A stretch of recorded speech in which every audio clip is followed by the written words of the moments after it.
What's happening, everybody? It is Fill in the Blanks. And I know you're probably wondering, wait a minute, it's Monday? It's 4:15, kind of the same time, different day for Jarvis and me. We got a good reason for it. That's because we have a special guest that we're going to bring in a few minutes, guys. We are so excited to have him. He's usually like on one at this time of the year because there's so much going on in his life. So we can't wait to bring in our special guest in a few minutes. But before we even talk basketball, before we get into this, Jarvis, there's been so much movement across the space of Atlanta sports overall, right? Like so much, especially up in Flowery Branch. We got to go there.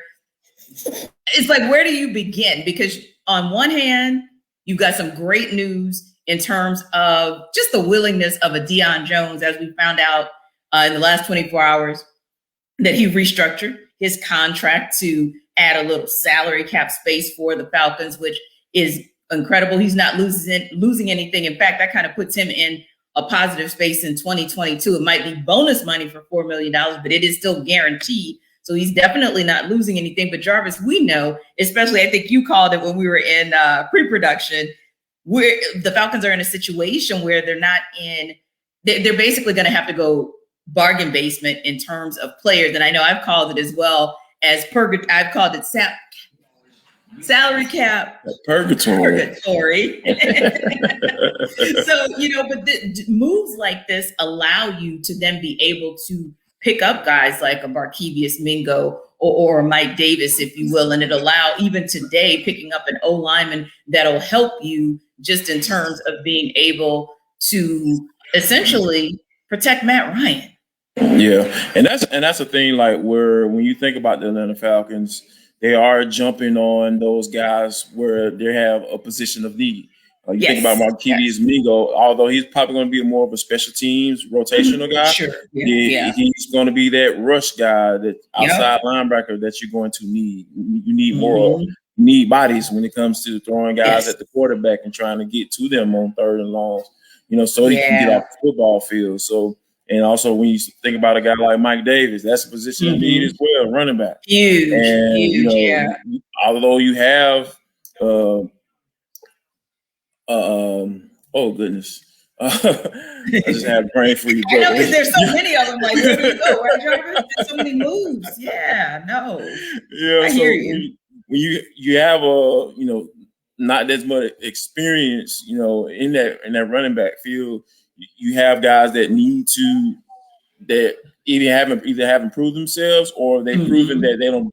More than likely, they're probably not going to be on this roster when it comes nut cutting time and in the summertime when they get ready to get the season started. So you bring in a guy like Mike Davis because you know what he can do. You know he can come in and start for you.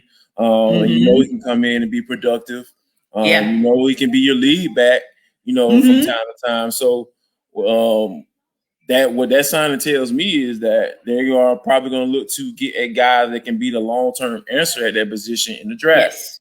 Signing Barkevious Mingo, outside rush guy. They're going to probably draft somebody who's going to be here the long term.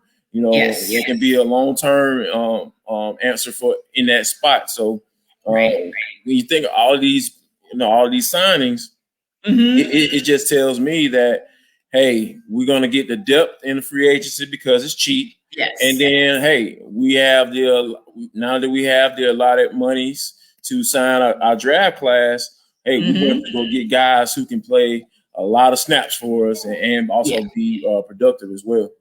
Yeah, and of course, adding Josh Andrews to the mix today with that 1-year deal, according to his agent, the center guard, if you will. So when you look at that, Jarvis, I think you hit the nail on the head. It gives that depth, and that depth on both sides of the ball, or even a couple guys who can play special teams as well. I think that's going to be important. You've got guys like Eric Harris and Brandon Copeland when you talk about the depth across all three phases of the game. And you look at what is going on as far as the free agents and what Arthur Smith and Terry Fontenot are doing here before the draft class. And then you look at what we saw happen on Friday, where it was really the major move of free agency so far. When you look at what, the Dolphins were able to do, the Eagles were able to do, and how there have been all of this commentary and all of this contemplation about what was going to happen at the 4 position. And you think about what that looked like on Thursday and what that might have looked like after Thursday, because again, to me, it was just a confirmation. And once again, the Falcons, we knew they were in the catbird seat, but to me, Friday solidified that, and it even gave some windows into, like a peek into the positive things that could happen with the Falcons still holding all the cards at that 4 position. Yeah, that's the thing. Like, I think one of the things that we have to learn as far as when we, as the Falcons, kind of go through this thing, is we have to learn what their approach is, right? Like, we got to figure out what Terry Fontenot's, tendencies are. I know one of the things that first come to mind when you think about that is Thomas Dimitroff. Is like every time we jumped on a position or a certain player leading up to the draft, like, oh yeah, this is who the Falcons are going to take a look at. They used to always come out of nowhere with somebody. Nowhere, right? Yeah, they need an edge rusher. Yeah, Keanu Neal, right? With the first round pick in the draft for the Falcons. Right. You need an O-lineman. You need an O-lineman. First round, we go to the receiver. Falcons needed another edge rusher, as always.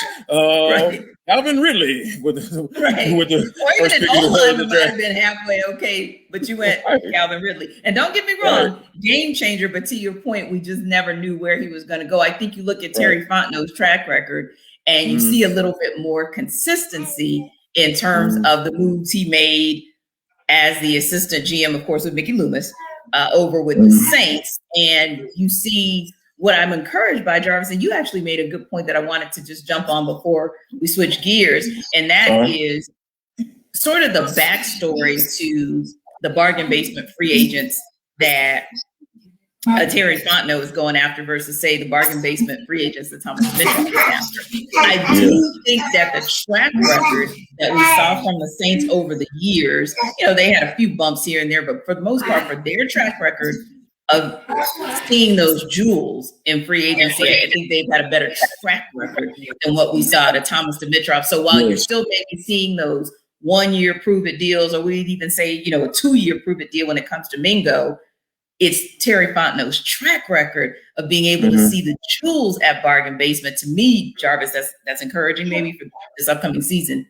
Oh, no doubt about it, because he was the pro scout. So he would be scouting the CFL, or he'll scout other teams to see, what guys are coming up in free agency. He always talked about how he used to be on conference calls, listening in as to what's going on with other teams and their players, and what teams are going to let their guys walk or go into free agency. Hey, this is a guy we may need to take a look at. I always use Demario Davis as the example. He came from the Jets, and he has been an excellent addition. He's been nothing but productive for the Saints. These staples on that defense, and one of the reasons why they have been so good for the past few years. So that what helps me give Terry Fontenot the benefit of the doubt when it comes to signing these guys, saying, hey, okay, these are guys that can come in and be productive and good, solid pieces on the 53-man roster.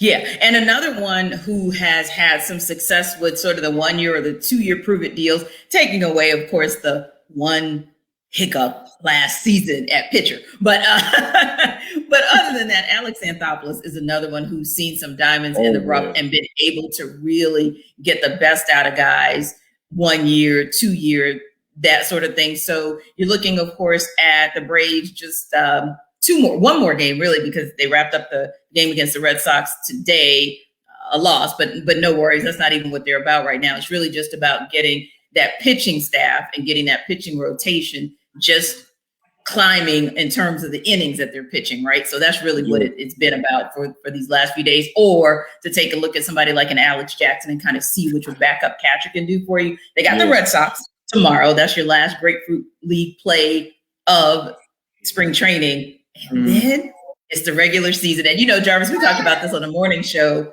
earlier today.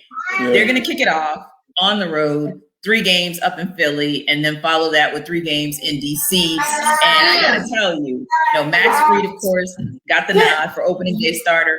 I'm excited about this 20. I know right now. Who else is going to get that? Who's going to do that? Yeah. But no, excited about what the Braves have been doing, what they've done this offseason. Excited about what I'm seeing, especially in your pitching rotation, and a little bit of pretty decent depth in the bullpen, if you will. Liking what I'm seeing ahead of the start of the season on Thursday. Yeah, I'm looking forward to it. I'm excited because when you think about the lineup and going from 1 through 9, and you're just like, wow, this is murderer's row. I'm not comparing it to the old school Yankees, like the old Yankees, but I'm not. But you can look at this lineup and say, hey, your pitchers is going to have to be on point because there are a lot of landmines up and down this lineup, and I'm truly excited to see how this thing plays out. One thing that it's kind of been on my mind as far as like how it's from a production standpoint is Marcell Ozuna. Now, don't get me wrong, based off what he did last year, but I want to see what that looks like for an entire season. Yeah, because, without the DH. That's kind of been the issue as to one of the reasons why he hasn't signed a long-term deal with other teams because the injuries and the kind of being the up and down as far as from a hitting standpoint on the inconsistencies he's had. So that's what I'm really looking forward to because let's just face it, he's going to get a lot of opportunity to drive in the runs because when you're coming up behind Freddie Freeman, the MVP, you're going to get some balls to hit. So that's one of the things that I'm looking forward to.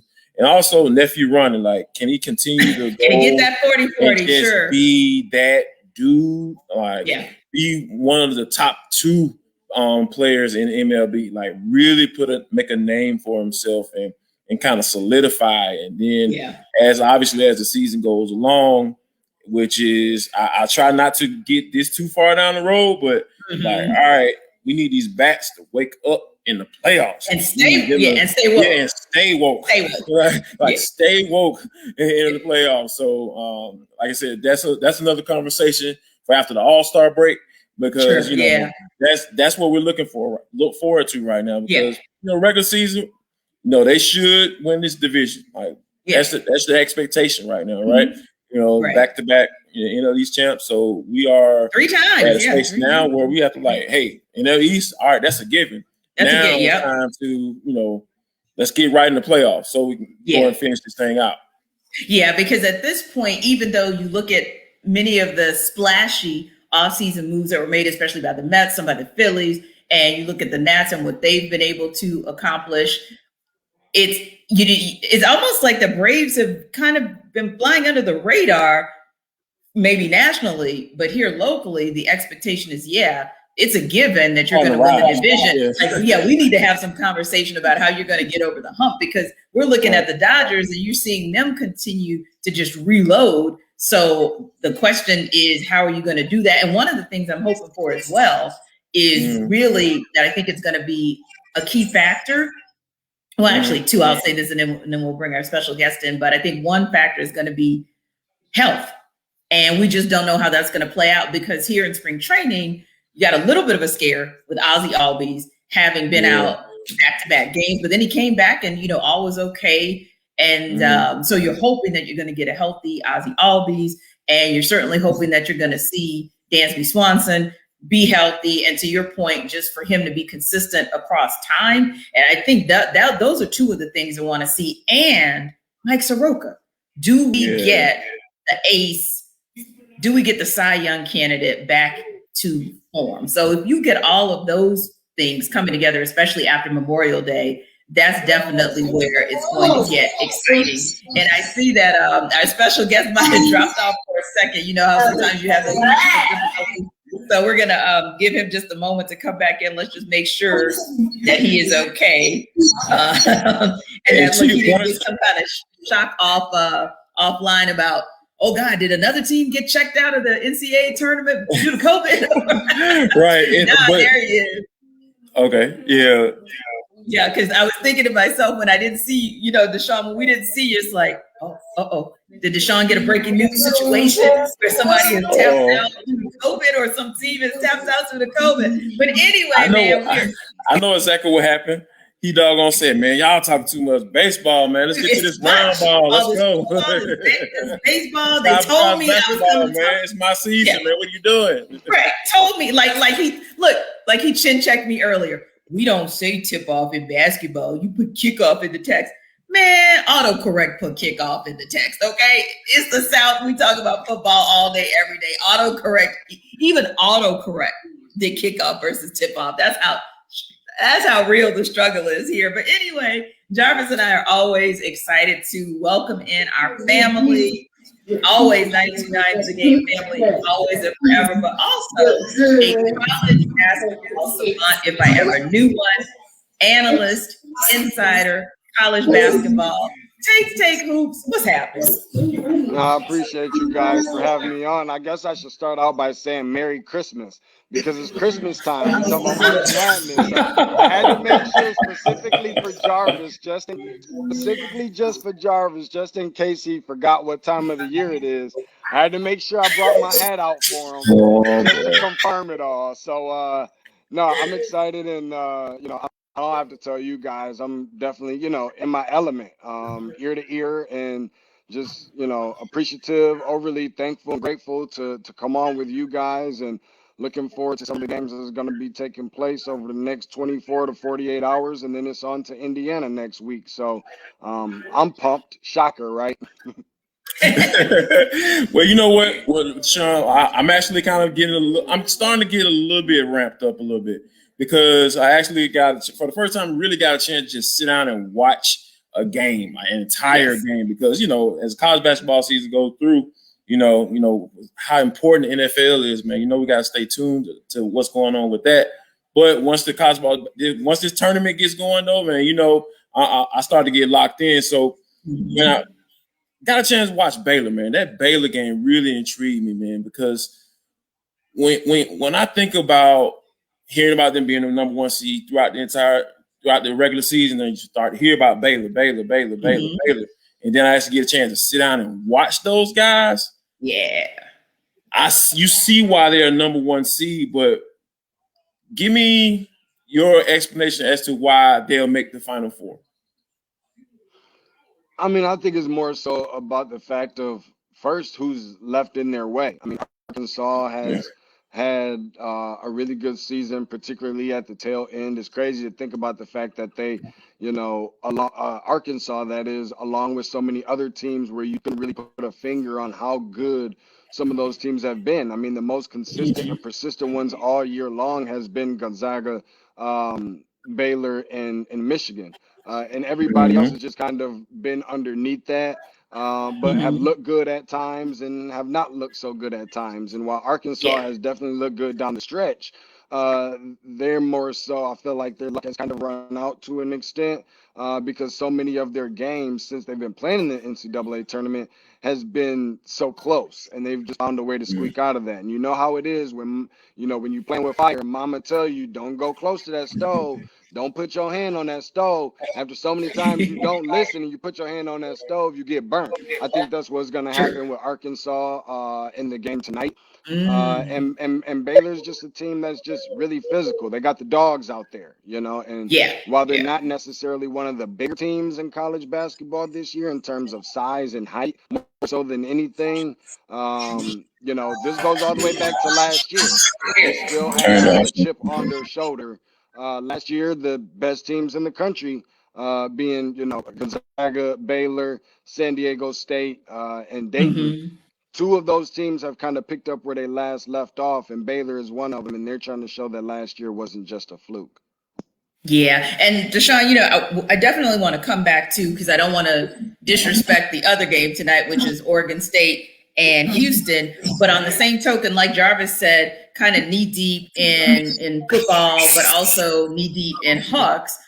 for a while. I really didn't get a chance to even sit down and watch a full game until yesterday, which was actually Gonzaga and Creighton. And one of the things I heard, and I actually saw it, and I also listened to it while I was driving, and all I heard consistently from the analysts, and so I said I got to hear from Deshaun from the horse's mouth, is this is the most complete team in the tournament, maybe even the most complete Zags team that's ever been put on the floor. Not really a weakness. The only weakness they really gave was maybe a little bit just in terms of second chance balls, or maybe a little bit on even the defensive rebounding side. But what do you say? I mean, is this finally the Gonzaga team that gets over the hump and wins it all? Yeah, a couple people have asked me, like, is this their best team? And while I don't know if it's their best team, I definitely think that it's their best situation. I mean, and then you know what? I'm glad that I brought this. I know it's not going to look amazing optically, but I brought my handy dandy notebook with me because I have a couple things about this particular team that I want to run out. So Gonzaga we're talking about the team that has 4-time Elite Eights in the last 6 years. In addition to that, exactly 401 days since they lost a single game. That's dating all the way back to February of 22nd of 2020. Wow. Adding to that, 26 consecutive wins by double digits. That is the third team in the last 40 years to reach the Elite Eight. By the way, unbeaten in that same breath. And they're won 115 consecutive games when leading by 10 points or more entering the half. Now, what does any of that mean? Probably not a whole lot. But I'm going to tell you one thing. I purchased something. It just came in the mail today, so this is perfect timing. And I'm probably not going to take it out of the package. We'll see. I don't know. So I brought this thing out. Okay, the best college basketball team. I love it. Okay, that probably doesn't surprise a lot of you guys. Best college basketball teams of all time. They have an opportunity to be in that same conversation. Yes. If they take care of business. But you know how this thing goes. What was it? Probably about 5 or 6 years ago, we was having this exact same conversation about 38-0, and maybe it was over the Wisconsin team or whatever, what have you. I'll tell you what, if they're not the ones on April the 5th, I'll be there in Indy. I'm leaving on Friday. If they're not the ones that are standing on the ladder with the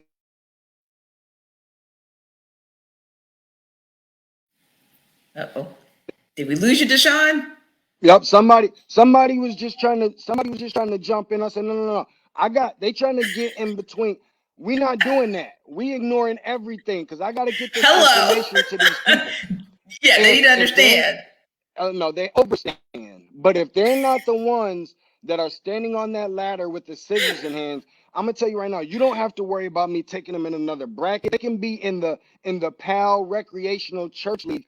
All those teams and still be Gonzaga. I'm not going to take them. One game by one game. There's some things about this team that is definitely separated themselves away from everybody else. They have the chemistry. They haven't really appeared to really be like reading many of the newspaper clippings. There's zero egos on this team, and all those things bode well and so forth. If you're asking me about some of the weaknesses or concerns, I'm not sure they have weaknesses. But some of the concerns that I might have for them, I don't think that they can really afford to get in foul trouble. Guys in the front court like Drew Timme, who's definitely been good. They're 44-0 when he scores in the double digits. But if they get in foul trouble situations and they have to look toward that bench, they're not extremely talented in terms of the depth on that bench. And they're going to likely run up possibly against a Michigan team that can kind of expose that. So they are human. They're not superhuman. Just start getting ready to turning on your TV and listening to some of those analysts talk about, is this one of the grouped in some of the conversations of the best teams to ever play this game? But you got to win the game first. You got to win it. Yeah. Yep. One thing, Deshaun, man, I got to ask you about this squad, man. I know, Michigan State, Sparty, all that good stuff. But I know you got to deep down, you got to have some love for Juwan Howard and what he's doing up there in Michigan, man. Like, do you feel like this is a team that, or he's the guy that can possibly get it done get it done for the Wolverines? I mean, it's gonna be there's a possibility, of course, and I mean a possibility beyond just they got to get off the bus and show up. I mean, they have more of a chance than that. I personally, if they were the ones playing Baylor, I would end up taking them over Baylor if in the event that game happened. Now, of course, the asterisk behind that is probably going to be that they're without probably their best player, certainly their most experienced player that is a key piece in the rotation, being Isaiah Livers. The thing that concerns me about Michigan is the fact that the experience during this time of the year is something that they don't have. Now, it may not have shown against Florida State, but as you know, during this, when the more that you survive in advance, the games only get tougher. So where you do have a guy like a Shandy Brown who needs to step in and contribute to fill that void left behind by Livers. He's a transfer from Wake Forest, and he's never played in the NCAA tournament before this year. So they don't have that experience. Mike Smith is, I mean, listen, it's the point guard spot. You're not going to get very far in this tournament in terms of success without having the solid guard play, particularly at the point guard spot. That's almost like expecting to go out there and win a Super Bowl without a quarterback, essentially. And while he has been good, he too is a transfer, a transfer from Columbia, from the Ivy League, never made the NCAA tournament either. The big man in the middle, talking about Hunter Dickinson, who has been a load, like just a monster on the inside all year long from start to finish. I'm not sure if anybody's seen this coming, but he's a freshman. He doesn't have the experience. Hell, we're talking about Juwan Howard. This is his first NCAA tournament as a coach. Right. He doesn't have the experience either. But when you talk about what they've been able to achieve so far, people have been talking a lot of crap about how the Big Ten has kind of underachieved or overrated or whatever fancy Nancy words that you want to use to describe the lack of success out of the Big Ten. This isn't like Maryland or Wisconsin is the lone Big Ten. This is the best team in the Big Ten that's left. And one of the best and most impressive teams consistently all year long. So you got to give credit to Juwan. I don't think it's really been about what he has done at Michigan. It's about how he's been able to do it. They've also got the number one recruiting class coming in next year. That doesn't hurt you at all. And he's probably doing what we thought Patrick Ewing and Penny Hardaway was going to do, taking over those jobs at the places that they played at as well. So I definitely give Juwan Howard a lot of credit because I didn't expect a nearly 20-point shellacking on yesterday to a much bigger and more athletic and more experienced Florida State team. And you let me just chime in with our boy Charles Xavier. I gotta just hit him up a little bit because he's like, don't be hating Deshaun Tate, go Blue fam. And I'm like, wait a minute. Deshaun is giving so much love to Michigan. I mean, I know it is like, I know he is traumatized right now having to give all that love. So no, Charles Xavier, I cannot co-sign with you on that because Deshaun is straight up respecting what Juwan Howard is able to do or has been able to do over at Michigan. And you pointed out something that kind of goes into my next question. So, but I kind of want to remix it a little bit based on what you said, because we haven't seen it yet from Patrick Ewing, just in terms of that Georgetown recruiting, if you will. But I think they're coming. It's just maybe a slower churn to say what Juwan has done. And obviously, I think Anthony Hardaway was talking about what Memphis was able to do in the NIT, right? So maybe a slow churn, for them as well. But that kind of took me to the news we got yesterday about Mike Woodson taking over at Indiana University. And so when I look at those guys who were, especially Juwan and Patrick and Woodson, Juwan and Patrick being those who were up and coming assistant coaches for years. Mike Woodson obviously has been a head coach of the Hawks for 6 seasons. Now he's going back home, so to speak. This year was maybe the first time I think I read in 14 seasons that we have seen the dark of African-American head coaches in the NBA. So my question to you is this: with the success that those guys are having, Howard and Ewing and even Hardaway, and with Woodson making that jump to take that head coaching gig at IU, do you see that as a trend or maybe a space or a place where some of those Black coaches can get those big time head coaching gigs that they're not now getting in the NBA? Yeah, I think so. I hope so more than anything. I don't want to say it too loud because all of a sudden we might end up getting disappointed. There's still some work that's still left to be done. Yes. Part of that is not really understanding why Mark Jackson's phone still hasn't rung yet. But outside of that is more so of the fact that I think that this is the perfect and the most ideal time for us people of color and melanin to capitalize on what's going on in the world, to be given that fair shake. Now, is it unfortunate that things had to transpire in order to begin certain opportunities? Yes. But at the end of the day, it's just about going out there and being thankful for it and being more than thankful, but to show that, you're worthy of it. So I do think that it's transcending. I do also believe that these are guys that are also going to change the culture. As far as Mike Woodson goes, and I'm only partially stealing this away from what I heard Charles Barkley say yesterday, something I think will help, that he will need in order to help assist him. Woodson, I'm talking about, is probably needs to get some younger guys on his staff that the players can relate to, that the players actually know and are very familiar with, and so forth. But I think it's a good hire. I don't want to be the person to say that it's a great hire yet. That's not a hate move. That's just the same thing that I felt about Juwan, the same thing that I felt about Patrick, same thing I felt about Penny, but in a little bit of a different way.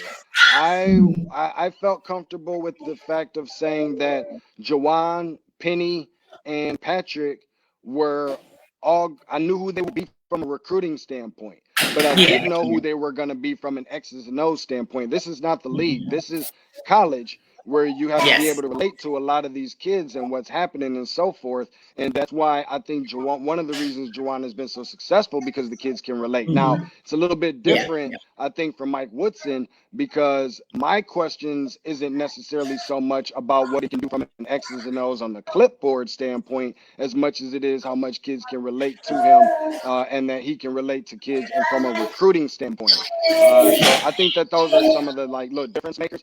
But I'm certainly over the moon happy for him and getting that opportunity, especially at a place like Indiana, for sure. Because if you think about it, I want to say this one last thing. I brought Dan Dockich on my podcast a couple of weeks ago. Can you believe that every single, going all the way back to, I think, Robert Montgomery Knight, is that every single head coach at Indiana has been fired. He was fired, talking about Bobby Knight. After that was Mike Davis, who was fired. Kelvin Sampson, who was there, was fired. Following that up was Dan Dockich. He was fired. Then you have Tom Crean. He was fired. Archie Miller just left. He was fired. Nobody has left out on their own terms.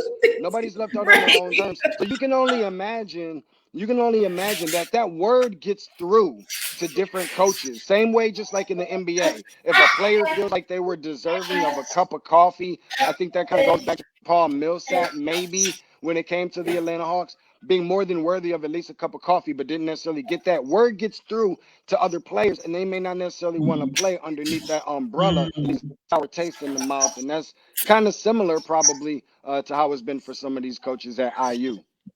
Yeah, that's one of the things that you really think about, as far as because we all know, I think Juwan Howard's success though is going to start a trend, because we all know when it comes to hiring practices, everybody follows those trends, and they see wow, Juwan Howard can do it. Maybe Dwayne Wade can do it. Not saying that Dwayne Wade is going to get into coaching, but you just think about it from the standpoint of any former player who may have aspirations to do that. And when you think about the type of player Juwan Howard was, in all the documentaries that have come out, you talk about that, being relatable, those you guys know about the Fab Five, because that's what ESPN is running, these big documentaries, and whoa, these dudes were off the chain, my coach. Oh, that's where it started, right? The bag and shorts, So it's all, man. It's I always talk, when it comes to coaches, I always talk about when they walk in the room, what level of respect do they already have? He's the type of guy that's he's already going to get the benefit of the doubt as soon as he walks in the room with these young cats because of what he's already done. And then once you get that, that's all that matters when it comes with these young players is having that command of the room once you walk in. And then after that, it's all about X's and O's at that point. Like, can you coach at that point? Because, I think that was one of the downfalls for Lloyd Pierce as far as him being the head coach of the Hawks. Yeah, he's an X and O guy. That was one of the reasons why he was hired as a head coach. But those guys don't know who Lloyd Pierce was as a player. Like, especially these young cats, man. That's what they automatically cling to. All right, did you play? Who you coach? And because one of the first things that came out of Trae Young's mouth was, as far as what the difference between Nate McMillan, he was like, oh man, not one of the differences. One of what he likes about Nate McMillan, which is essentially one of the difference. A difference, if you want to go into a little bit deeper into what that relationship was like. He's like, hey, he has success as a head coach. He's a former player, and those are the first two things that came out of Trae Young's mouth. Now, being that I've kind of like transitioned to the Hawks, Tate, a lot of people give me a lot of flack for, my comments or my feelings or thoughts about John Collins.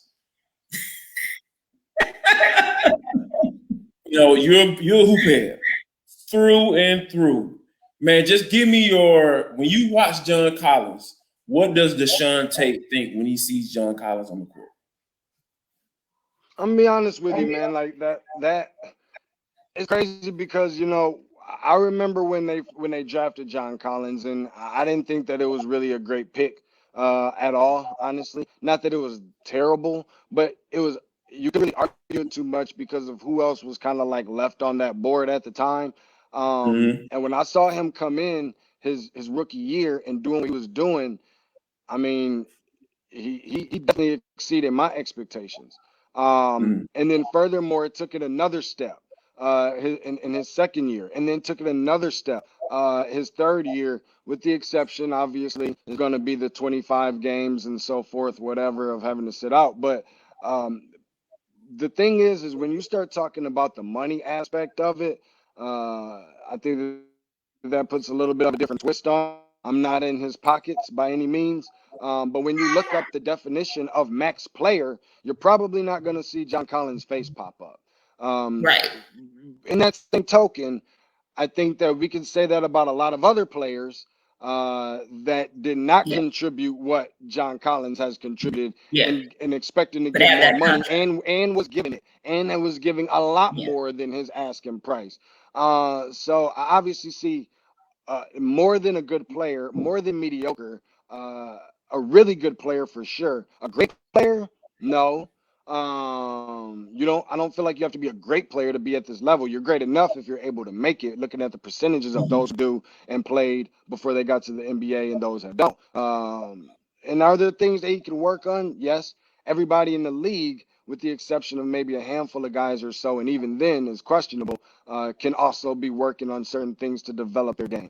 So my thing is how much is he really working on some of those other things to make himself better, or just, that much better of a player? Defensively, rim protection, it's not there, and that's just what it is. A perimeter defense, where these days you got to be a big guy. A lot of the big guys can guard point guards in some cases. And then even on the jump shots, extending it to the perimeter and so forth. Those are things that he's not really necessarily really good at. But he has been consistent for the most part. I would like to see him definitely have remained with this team going forward. One thing I don't think that helped him a whole lot was coming into the year, the contribution that Clint Capella was given offensively was not helping John Collins' case at all. But I do think that you don't want to rely on Clint Capella's offensive abilities and turn John Collins away, and then the Clint Capella, who was not bad at Houston, shows his face, and you don't have that offense to rely on. Who's to say that Clint Capella hasn't been putting in the work that he's been putting in because John Collins has been on the other side? So I think that there's Right. definitely two sides to it. To answer your question, I like John Collins. Am I in love with John Collins? No, but I love the person that he is. I love who he is in the locker room for these guys. He keeps them loose a lot of times. And I wish best for him. I really do want to see him get better in the other ways because he's been consistent. He's been bringing it, man. I'm not gonna lie to you. There's gonna be times when he hasn't. There's gonna be plenty of times, but I think we can say that about just about everybody, especially those that are equally on his level. Yeah, and I always say the challenge with the challenge with the Hawks, especially if we're talking about building the roster in free agency versus the draft, is, well, it's Atlanta. I mean, we have yet to get over the hump. If you just take Clint Capella out, and I almost feel like that was some type of diamond in the rough that they just landed. But there's always a challenge, like even, every off summer as you approach it, it's like, oh, another big free agency season, another big off season in the NBA, and nobody locally ever gets excited because it's like, yeah, but do the Hawks ever really land anybody, from that? So if they were to be able to get somebody who could be on that level to give you some of those pieces that John Collins doesn't, they would probably have to find that person in the draft. Or shifting gears a little bit as we wrap up, because I know Jarvis got to get to work, and Deshaun, you got another hit as well. For me, the one thing that's encouraging is, and I hope this doesn't sound too trite or too simplistic, but I'm like, okay, I saw better out of him with Nate McMillan. I feel like even in the small sample size, Nate McMillan was able to fit him in spaces and places just a bit better than maybe Lloyd Pierce was able to. And look, I take nothing away from the fact that you're also getting back players like Bogdan Bogdanovic, Danilo Gallinari finding his stride, and that sort of thing. So I'm not dismissing that or discounting it. I'm just saying I think Nate uses him better. But also the thing that encourages me the most about where the Hawks are, what they can do, and kind of filling in some of those spaces and places, if you can get him back healthy, because it is scary that he didn't play yet again last night. He didn't play on Friday night, is DeAndre Hunter.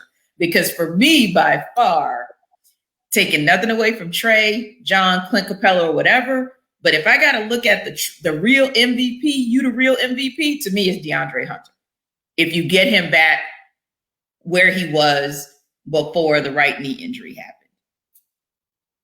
Yeah, I could definitely see a lot of that. I think some of that is definitely shared with guys like Clint Capella. Yes. But nonetheless, I mean, listen, it's one of those things where the success is going to come collectively as a group. And you're not going to be able to get to that next level with just one guy. DeAndre Hunter has clearly separated himself from the other guys, because we came into the year pretty much realistically like he hadn't really Cam Reddish, who finished the year off last year really good, and Kevin Huerter. Those three, you didn't really know. Huerter, you didn't really know. You wasn't really sure. So I definitely want to give credit to what Hunter was able to do consistently before he got hurt. I expect for him to come back and do some similar things, but how much can I really, really bank on that out of a second-year guy? Probably not a whole lot, because would it really surprise if it end up being like guys that we've seen before, where they have really good stretches and then they don't really do so well after that, and it's like, here we go, we're still kind of like spinning the wheels again.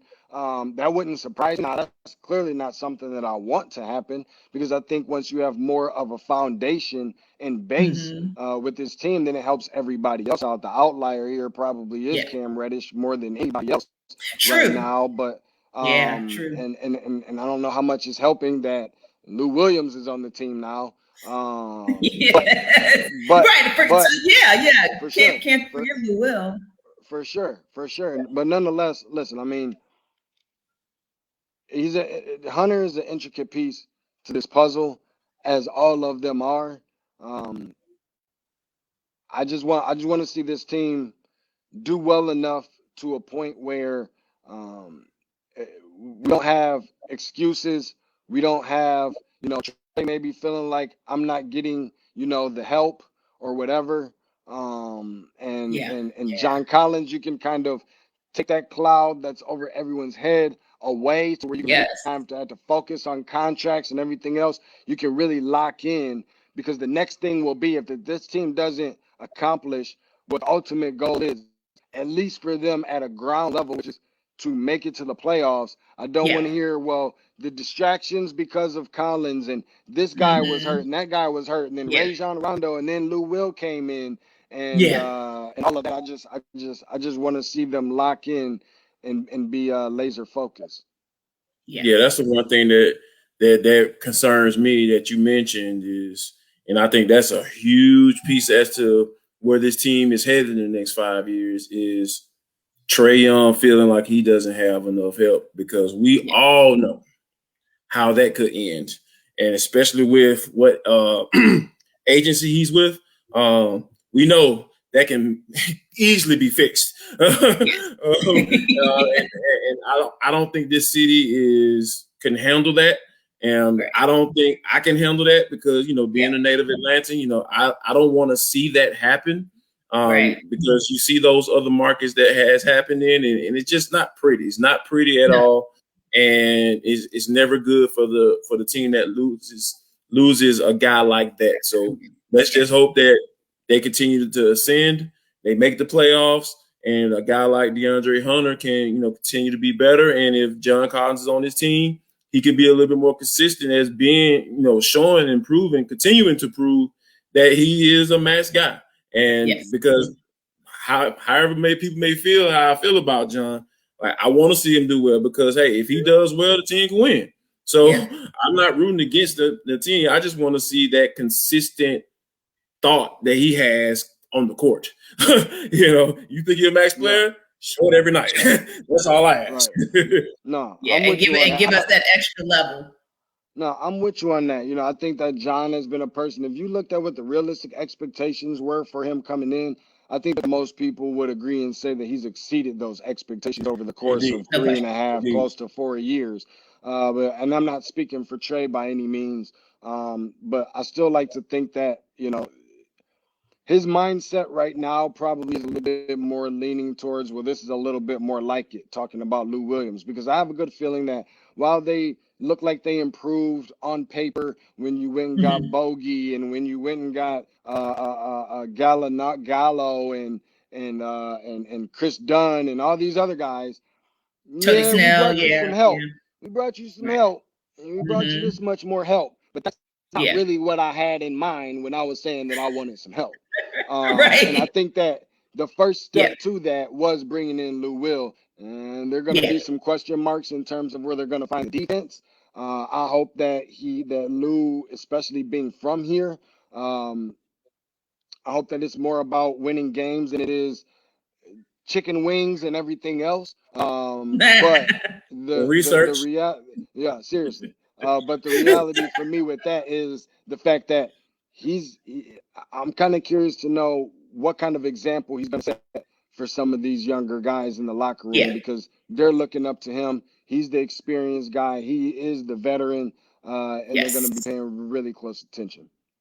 Yeah, and that's something that Danilo Gallinari even talked about Sunday night after the game. And I think we all know that there were two pieces that were very, very obvious that they were missing coming into this season. And I'm taking away, of course, the three-point shot, but it was the defense and the commitment to it, and then the veteran presence with the loss of Vince Carter. And so you kind of hoped you would at least get some of that from Rajon Rondo. Didn't quite get it for multiple reasons that we don't have time to go into, but you're hoping to at least get a piece of that back with Lou Williams. And, like I said, Gallo spoke pretty highly about that last night. But anyway, I know that we could go on and on. Like, we're always just scratching the surface, and we're almost an hour in and still haven't covered everything. So we need to get you back on, Deshaun, hopefully in a little while, to be able to talk about some postseason. I mean, some NBA postseason would be nice if we could have that conversation, including the local team. Of course, you guys know you can follow Deshaun at Tate's Take Hoops, whether that's on Twitter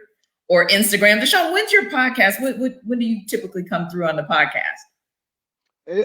This is probably not a very popular answer or a way that I should answer it, but there's no consistent day. But you could just believe that, just follow it. Just follow it. Listen, all you gotta do is hover over that little search box, the little magnifying glass, type in Tate's Take, subscribe. It'll take you less than 30 seconds unless you got an Obama phone. That part ain't my problem. but you just hit the subscribe button. And be sure to tell everybody that you know about it. We have some really good guests, people giving really good takes. We call it the best, the most entertaining, the most informational, and the most educational basketball content on the planet in the form of a podcast. So don't save it for the local barbershops. We don't save it for the local sports bars. We talk it on my platform. So per usual, tell your friends, tell your enemies, tell your mama, tell your grandmama, and tell your baby mama where you can go and find it. That's Tate's Take Hoops, and we like to call it Where Basketball Lives. And if you're interested, then go and subscribe and listen to it. You get a notification to your phone, and you find out why we call it that. And no question, it is Where Basketball Lives. And of course, Jarvis is at JarvisD90. Of course, we are at Fill in the Blanks on Twitter as well as Instagram. And hopefully, I think in 2 weeks, Jarvis, we'll be back on air. We'll be on the other side of March Madness, so you can catch us from 6 to 7 on 92.9 The Game on Saturday evenings. Also, if you guys follow me at Tenitra Batiste, you guys can check me out on Wednesday from 7 to 8:30 with Wise Atlanta. It's the Women Power Play. Got some heavy hitters from the G League, from the NBA, from the Sixers, from the Hawks. So really excited about that. Thursday night, you can catch me on Clubhouse with the Hawks. I'll be moderating a 404 night pre-special, and then on Hawks.com ahead of Hawks Warriors on Saturday night. So we got some things popping off here for our Fill in the Blanks family. So Jarvis, anything you got to say to wrap us up before you hit the highway? All right. As always, with the weather and everything, popping off and everybody feeling good and feeling like we're back to normal and all that stuff. Stay vigilant. Stay focused. We're still in it. Let's continue to do what we do to get our way out of it. And hey, if you're interested, go get the vaccine. If you want to help, go and get that shot. Go and get that shot. You interact with a lot of people. Yeah, it's all good. It's all good. I'm in the first phase. I just completed my first phase and get my second shot this Friday, actually. And I'll let you know if I grow a third eye. You know what I'm saying? If I grow a third eye, I'll let y'all know. Yeah. Jarvis and I, we survived the first two. So first shot each. So now we got to go for the second. No pressure though. But remain vigilant. If you don't get it, make sure you stay vigilant and do what you're supposed to do. Wear the mask and all that stuff. So we get up out of this thing and get back to some normalcy. I think it's okay to use that word right now. But go ahead and go to our YouTube page. Subscribe. Hit that subscribe button. Like Deshaun said, hey, hit that. It don't take long to hit that subscribe button. We're on Spotify. We're on Google Podcasts. We're on iTunes as well. But make sure y'all just check us out because we're consistent with this thing. We're almost 2 years in. So FIDB fam, we appreciate y'all following us. And like I said, people like Deshaun been messing with us from the beginning. Always show love. We're gonna show love back. Yes. And whenever you ready, let me drop some of this basketball knowledge, man. Some of this 94 feet, man, on the pod, man. Just let me know. I got you, bro. All right, that's for sure. And when you need when you need that football talk, man, and they get tired of when they get tired of hiding behind, he couldn't help himself. When they get tired of hiding behind face masks, let me know, man. I love and come through. On that note, yes. Until next week, family, we should be back on at our usual time, Tuesday at 4. But we appreciate you. We wanted to make sure you got the right knowledge before you watch the Elite Eight tonight and tomorrow night. So we think Deshaun Tate got you ready. Be safe out there. Peace.